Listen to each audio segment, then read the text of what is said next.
जम्मू कश्मीर में 10 साल बाद विधानसभा चुनाव हो रहे हैं। 2014 में चुनाव हुए थे। 2019 में धारा 370 35C को हटाया गया और तब से राज्य एक तरह से केंद्र शासित प्रदेश की तर्ज पर था। लेकिन अब विधानसभा चुनाव अनाउंस हो चुका है और सरगर्मियां तेज हैं। पहले चरण के नॉमिनेशन के लिए कल यानी मंगलवार आखिरी तारीख है। 27 तारीख को पहले फेज के लिए आखिरी दिन है नॉमिनेशंस के लिए। लिहाजा सभी पार्टियां एक्शन में हैं, उम्मीदवारों के नाम का ऐलान कर रही हैं। और आज बीजेपी ने भी 2 लिस्ट जारी की। हालांकि लिस्ट 3 जारी हुई, लेकिन पहली लिस्ट बीजेपी ने वापस ले ली थी। उसके बाद एक और लिस्ट जारी की गई, नई लिस्ट, जिसमें 15 उम्मीदवार थे और 1 नाम वाली दूसरी लिस्ट भी जारी की गई। कुल 16 उम्मीदवारों के नाम का ऐलान भारतीय जनता पार्टी की तरफ से किया गया है। पहले चरण के लिए ये सभी उम्मीदवार उतारे गए हैं। लेकिन खास बात यह है कि 16 में से 8 मुस्लिम उम्मीदवार हैं, यानी 50% मुस्लिम कैंडिडेट्स बीजेपी ने जम्मू कश्मीर के लिए इस लिस्ट में अभी उतारे हैं। तो पहली लिस्ट के जरिए बीजेपी ने एक बड़ा सियासी दांव भी चल दिया है। जम्मू कश्मीर विधानसभा चुनाव के लिए बीजेपी ने उम्मीदवारों की 2 लिस्ट जारी की। पार्टी ने पहले चरण की 16 सीटों पर उम्मीदवारों के नाम का ऐलान किया। इसमें आधी से ज्यादा सीटों पर मुस्लिम समुदाय को टिकट दिया गया। मसलन आप देख भी सकते हैं, ये एक लिस्ट और उसके साथ ही स्टार कैंपेनर्स की जो लिस्ट है वो भी सामने आ चुकी है। सैयद शौकत को टिकट दिया गया है, सैयद वजाहत जो एडवोकेट हैं उनको उतारा गया है, सोफी यूसुफ का नाम है, तारिक 3 है, सुनील शर्मा, दलीप सिंह परिहार, शक्तिराज परिहार, सलीम भट्ट, इस तरह के तमाम नाम, कुल 16 नाम दरअसल बीजेपी ने उतारे हैं। बीजेपी ने मुस्लिमों पर भरोसा जताकर घाटी में कमल खिलाने का प्लान बनाया है और बहुत टफ है ये, क्योंकि पिछली बार 2014 का अगर आंकड़ा आप देखें, बीजेपी सबसे बड़ा दल बनकर उभरा था। लेकिन बीजेपी की सारी सीटें थी जम्मू रीजन की। कश्मीर घाटी में बीजेपी के लिए चुनौतियां 2014 में भी थी और 2019 के लोकसभा चुनाव के बाद जब 2024 में हाल में लोकसभा चुनाव हुआ, तब भी घाटी में बीजेपी के लिए एक टफ टर्फ के तौर पर देखा गया। और यही वजह है कि कश्मीर में बीजेपी ने लोकसभा चुनाव में अपने कैंडिडेट्स नहीं उतारे थे, लेकिन विधानसभा चुनाव में बीजेपी अपने प्रत्याशी उतार रही है और माना जा रहा है कि बीजेपी लगभग 70 से ज्यादा सीटों पर अपने प्रत्याशी उतारेगी। कुछ सीटों पर बीजेपी इंडिपेंडेंट्स को घाटी में सपोर्ट करेगी, ऐसी रणनीति भी दिख सकती है, इसका भी जिक्र मिल रहा है। लेकिन जो 2014 में मोदी लहर में भी बीजेपी नहीं कर पाई थी, उसको करने के लिए 2024 विधानसभा चुनाव में बीजेपी एक अलग रणनीति पर काम कर रही है। यहां मुस्लिम कैंडिडेट्स उतारे गए हैं, खास करके कश्मीर घाटी में कई जगहों पर आप देख भी सकते हैं बीजेपी ने दरअसल मुस्लिम प्रत्याशियों पर भरोसा जताया है। इसके अलावा बीजेपी की लिस्ट में स्टार कैंपेनर्स की जो लिस्ट है, उसमें भी आपको बड़े मुस्लिम नेता लोकल लेवल पर जो हैं उनको जगह दी गई है। प्रधानमंत्री का नाम तो है स्टार कैंपेनर्स में, लेकिन लोकल लीडरशिप को भी पूरी जगह दी गई है और संगठन का भी एक यहाँ पर तवज्जो तरजीह वाला एक्शन प्लान दिख रहा है। खैर, घाटी में कमल खिलाने का प्लान क्या है ये भी आप समझिए। देखना यह है कि बीजेपी की रणनीति चुनाव में कितनी कारगर साबित होती है, क्योंकि 50% मुस्लिम उम्मीदवारों पर बीजेपी ने भरोसा जताया है। 7 हिंदू समुदाय के प्रत्याशी उतारे हैं 16 में से, जिसमें 1 कश्मीरी पंडित है और बाकी मुस्लिम प्रत्याशी। इसको लेकर सियासी प्रतिक्रियाएं भी सामने आ रही हैं। बीजेपी के प्रदेश अध्यक्ष रविंद्र रैना, बीजेपी के उम्मीदवार जावेद अहमद कादरी, दोनों ने क्या कहा सुनिए। मैं अपने नरेंद्र मोदी जी का बहुत शुक्रगुजार हूं कि आज फिर एक बार उन लोगों ने मुझ पे भरोसा किया और शोपियान के आवाम को मैंडेट दिया है। ये मैंडेट जो मेरा है, ये पूरे शोपियान के लोगों का मैंडेट है। और आपको याद ही होगा 2014 में सबसे ज्यादा वोट शोपियान से ही आए। और आज मैं आपके माध्यम से ये कहना चाहता हूं कि जो लोगों का प्यार मुझे मिल रहा है, इंशाअल्लाह रहमान, नरेंद्र मोदी साहब ने जो हम पे विश्वास किया है, और इंशाअल्लाह रहमान शोपियान कॉन्स्टिट्यूंसी हम जीत पता करेंगे। पार्टी ने पहली सूची में कुछ सीटों पर, जो कि फर्स्ट फेज सेकंड फेज के कुछ जो हमारी सीट्स हैं, उस पर अपने उम्मीदवारों का नाम जो है वो फाइनल किया है। जल्द पार्टी दूसरी सूची भी जारी करेगी। भारतीय जनता पार्टी पूरे जम्मू कश्मीर में चुनाव लड़ेगी, अपने दम पर चुनाव लड़ेंगे। तो शाम आते आते कार्यकर्ताओं के सम्मान उम्मीद की बात की गई, लेकिन जम्मू कश्मीर में बीजेपी के लिए सुबह इतनी खुशनुमा नहीं हुई। दरअसल भारतीय जनता पार्टी की तरफ से 40 से ज्यादा नामों वाली पहली लिस्ट जारी की गई थी। सबसे पहले सुबह ये हुआ, लेकिन उसके कुछ ही देर बाद ये स्पष्ट किया गया कि बीजेपी एक नई लिस्ट जारी करेगी।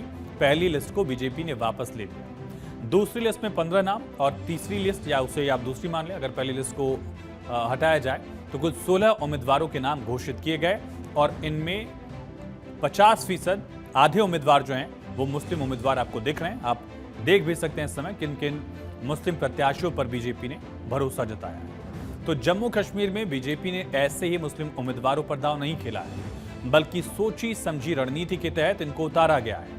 क्योंकि बीजेपी का मानना है घाटी में कमल खिलाना है तो मुस्लिम उम्मीदवार पर भरोसा करना ही होगा। इसका एक बड़ा रीजन है सियासी आधार बीजेपी का। पहले समझिए कि जम्मू कश्मीर में क्या है बीजेपी की सियासी हैसियत। एक तरह से तो जम्मू रीजन का जो क्षेत्र है वहां बीजेपी काफी मजबूत मानी जाती है। बाकी तमाम दलों के कंपैरिजन में बीजेपी स्ट्रांग है, लेकिन जम्मू रीजन से काफी हिंदू उम्मीदवार भी बीजेपी उतार रही है। लेकिन जो दूसरा हिस्सा है, घाटी का हिस्सा, कश्मीर रीजन, यहां मुस्लिम वोटों का प्रभाव ज्यादा है और कश्मीर रीजन में बीजेपी का भरोसा इसीलिए मुस्लिम उम्मीदवारों पर है। पंचायत चुनाव के दौरान भी बीजेपी ने मुस्लिम प्रत्याशियों पर दांव खेला था। बीजेपी कुछ हद तक इसमें कामयाब भी रही थी, लेकिन लोकसभा चुनाव में घाटी में बीजेपी ने कैंडिडेट्स नहीं दिए थे। विधानसभा चुनाव में बीजेपी रणनीति बदल रही है और घाटी में भी, कश्मीर रीजन में भी मुस्लिम कैंडिडेट्स उतार रही है जीतने के लिए, घाटी में कमल खिलाने के लिए। पिछली बार अगर याद करिए आप, 2014 में एक हंग असेंबली जैसी सिचुएशन थी। बीजेपी सबसे बड़ा दल थी, नेशनल कॉन्फ्रेंस पीडीपी को भी सीटें मिली थी और इसी वजह से दरअसल तब गठबंधन की सरकार बनी थी, क्योंकि किसी दल को अकेले बहुमत नहीं मिल पाया था। इस बार भी बीजेपी जानती है कि अगर बीजेपी को अकेले दम पर बहुमत का आंकड़ा हासिल करना है तो उसके लिए घाटी का भी पूरा साथ चाहिए होगा, कश्मीर में भी सीटें निकालनी होगी। इसी वजह से रणनीति दिख रही है। जम्मू कश्मीर में 10 साल बाद विधानसभा चुनाव हो रहे हैं। 3 चरणों में चुनाव होगा। तैयारियां तेज हैं, सभी पार्टियां दम दिखा रही हैं। कांग्रेस और नेशनल कॉन्फ्रेंस गठबंधन भी हो चुका है, समीकरण भी सामने आ गए हैं। क्या है समीकरण, समझिए। कुल 90 सीटों में नेशनल कॉन्फ्रेंस 51 सीटों पर लड़ेगी। 32 सीटें कांग्रेस को मिली हैं, सीपीएम पैंथर्स पार्टी को 1-1 सीट, जबकि 5 सीटों पर नेशनल कॉन्फ्रेंस और कांग्रेस फ्रेंडली फाइट करेंगे, यानी दोनों पार्टियों के उम्मीदवार होंगे। और पहले चरण की वोटिंग 18 सितंबर को होनी है, यानी 1 महीने से कम वक्त में पहले फेज का चुनाव खत्म हो जाएगा। दूसरे फेज का चुनाव भी खत्म हो चुका होगा 1 महीने बाद। लेकिन चुनाव प्रचार में एग्रेशन भी दिख रहा है, क्योंकि जम्मू कश्मीर में अहम जो है क्षेत्रीय पार्टियां, नेशनल कॉन्फ्रेंस और पीडीपी, ये अपना अपना घोषणा पत्र जारी कर चुकी हैं। चुनाव में सबसे ज्यादा लोकल पार्टी जो हैं, क्षेत्रीय पार्टियां, वो आर्टिकल 370 और एलओसी ट्रेड पर बात कर रही हैं। क्या है समझिए। दरअसल नेशनल कॉन्फ्रेंस अब्दुल्ला की पार्टी और पीडीपी महबूबा मुफ्ती की पार्टी, इन दोनों क्षेत्रीय पार्टियों ने अनुच्छेद 370 पर खास फोकस किया है। दोनों पार्टियां आर्टिकल 370 की बहाली का वादा कर रही हैं, यानी अगर हमारी सरकार आई 370 वापस ले आएंगे हम, ये वादा है। नेशनल कॉन्फ्रेंस और पीडीपी ने एक और बड़ा वादा किया है। ये वादा है एलओसी के आर पार कारोबार फिर से शुरू करने की बात। दरअसल भारत सरकार ने बैन कर दिया था ट्रेड को पाकिस्तान के साथ, लेकिन ये दोनों रीजनल पार्टीज ये कह रही हैं कि हमारी सरकार आई तो फिर से हम पाकिस्तान के साथ एलओसी के जरिए कारोबार शुरू करेंगे। नेशनल कॉन्फ्रेंस ने सबसे पहले अपने घोषणा पत्र में इन दोनों मुद्दों को प्रमुखता से लिखा था, इसका जिक्र किया था। बीजेपी आक्रामक हो गई, बिना वक्त गवाए केंद्रीय गृह मंत्री अमित शाह ने कमान संभाली और कांग्रेस से सवाल पूछ लिया। क्या सवाल पूछा? आर्टिकल 370 को लेकर पूछा कि नेशनल कॉन्फ्रेंस के घोषणा पत्र से क्या कांग्रेस सहमत है?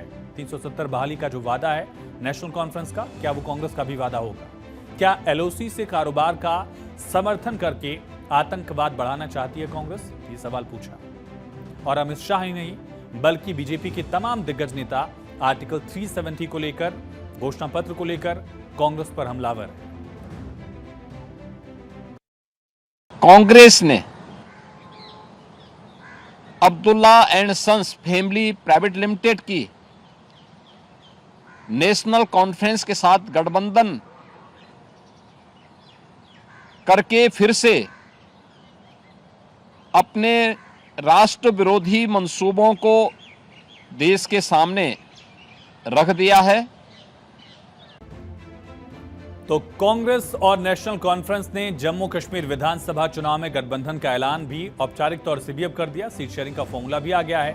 नेशनल कॉन्फ्रेंस ने आर्टिकल 370 को बहाल करने की बात घोषणा पत्र में कही है।